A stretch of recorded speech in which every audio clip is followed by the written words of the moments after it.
in 1960s or 70s, but it was talking about World War I and the life in the trenches, and it was actually about an actual event that happened, where in Christmas time, this was after several years of war, there was a Christmas soccer game.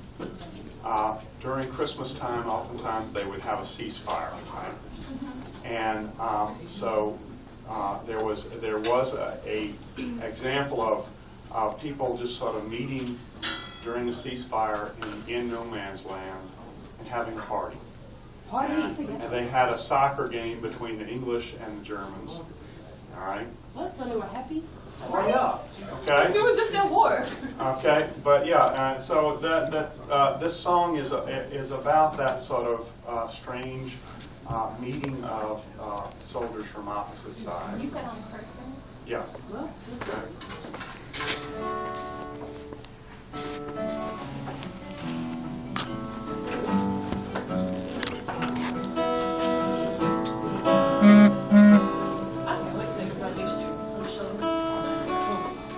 My name is Francis Tolliver. I come from Liverpool. 2 years ago, the war was waiting for me after school. To Belgium and to Flanders, Germany to the east. I fought for king and country I loved dear. It was Christmas in the trenches, where the frost so bitter hung. The frozen fields of France were still, no Christmas song was sung. Our families back in England were toasting us that day. They're brave and glorious lads so far away. I was lying with my messmate on that cold and rocky ground, when across the lines of battle came a most peculiar sound.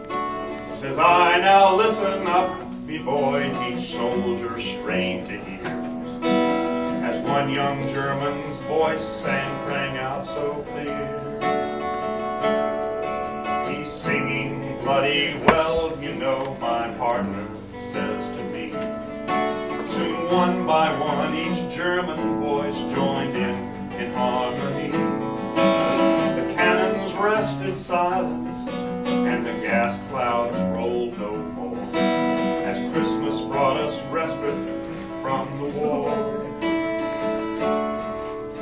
As soon as they were finished, and reverent pause was spent, God rest ye merry gentlemen, struck up some lads from Kent. On the next song that they sung was Stealing Not. On the next song that they sang was Stealing Not.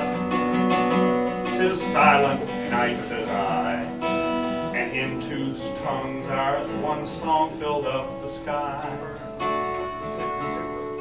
There's someone coming towards us, the front line sentry cried. All sights were fixed on one lone figure trudging from their side. His truce flag like a Christmas star shone on that lane so bright, as he bravely strolled unarmed into the night. Then one by one on either side walked into no man's land. With neither gun nor bayonet we met there hand in hand. Shared some secret black brandy, and we wished each other well. And in a flare-lit soccer game we gave them hell. We traded chocolates, cigarettes, and photographs from home. These sons and fathers far away from families of their own. Young Sanders played the squeeze box, and they had a violin. This curious and unlikely band of men. Soon daylight stole upon us, and France was France once more. With sad farewells we each began to settle back to war. But the question haunted every heart that lived that wondrous night. Whose family have I fixed within my sight? Was Christmas in the trenches where the frost so bitter hung.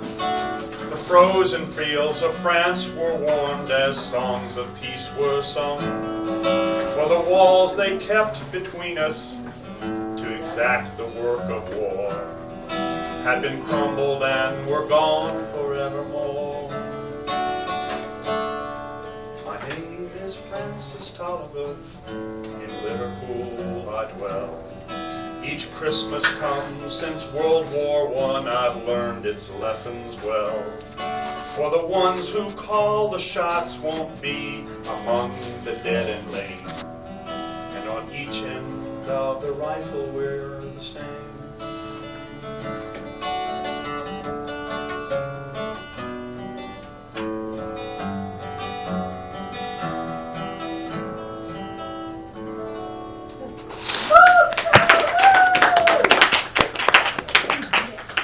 Last line. Last line says, the ones who call the shots won't be among the dead and lame. The people who make decisions to go to war, the presidents, the congressmen, don't serve in the trenches. They're the ones. They don't know what it's like. That's right. Okay. And unfortunately, I read up on this Christmas soccer game, and the people who, at least on the French side, on the French and English side, those people who participated in it were severely disciplined for cavorting with the enemy during war. But there were reports of a lot of this kind of thing going on because the people discovered once they were out there that there was not that much difference between them, right? That they were being pushed into war by their governments who were claiming all this national pride and everything. And by the end of the war, Europe was really weary. And of course, the casualties, I showed you the casualty list, right? Millions of people died. You weren't ready? You weren't ready, Mama? That was nice. Well, yes. Here. We're Good sad. afternoon, Mount Zion. At this time, please listen out for your afternoon announcement. There is track practice today, this afternoon, for boys and girls. Again, there is track practice today for boys and girls this afternoon. Girls' tennis practice will be today from 3:15 to 4:20 will be study hall, and from 4:20 to 4:30 you will dress out, and 4:30 we'll meet in the gym again to get on to the tennis court. So please be on time to go to the tennis center. Attention all U.S. history students, Mr. Drizzle will be holding a NEOCC tutorial this afternoon from 3:45 to 5:00 p.m. in room 1013. This is mandatory for all Mr. Drizzle, U.S. history students. You are all invited to come out to the Black History Concert tonight at 6:30 p.m. located across the street at the Performing Arts Center. Mount Zion's Mixed Chorus and East Plains Elementary Chorus will be performing this afternoon. This event is free to the public and we hope to see you. Commission all host members report to the media immediately after for our meeting. It will begin at 3:30 p.m. and we will have a special presentation from our Vice President and President-elect of Georgia. We are very excited for this meeting today, so please make sure you are on time at 3:30 in the meeting.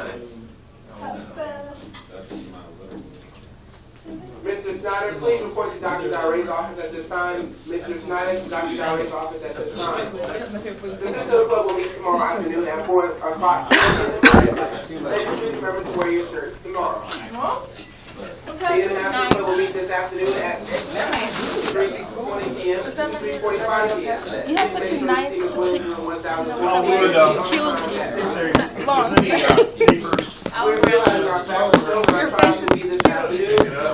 No, Sabrina, no. She's, don't listen to her. Oh, being such a crybaby.